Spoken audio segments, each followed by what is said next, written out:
Watanzania wanajiandaa kupiga kura tarehe 29 mwezi huu wa Oktoba. Watawachagua wabunge, madiwani na rais.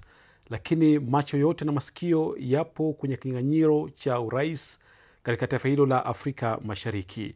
Kuna wagombea 16 akiwemo Rais Samia Suluhu Hassan ambaye anatarajiwa kupigiwa kura kwa mara ya kwanza.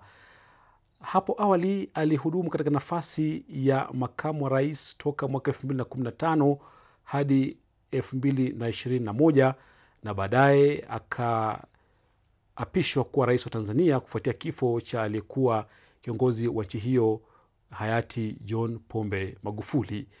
Ameongoza katika kipindi ambacho kimesalia sasa. Hii itakuwa ni mara yake ya kwanza kupigiwa kura na ameingia katika vitabu vya historia vya Tanzania kwa sababu anakuwa kiongozi wa kwanza mwanamke kuongoza taifa hilo kubwa la Afrika Mashariki.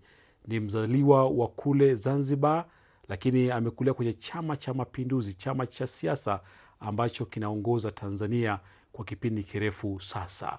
Hapo awali pia alihudumu kama spika katika bunge la marekebisho ya katiba katika taifa hilo.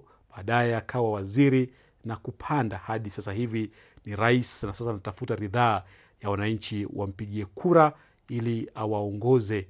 Amekuwa akiendelea na kampeni zake katika maeneo mbalimbali kule nchini Tanzania kuomba kura, akiahidi mambo mbalimbali kuimarisha sekta elimu, afya, kuhakikisha kwamba wanawake wanaishi vizuri na wanapata maji.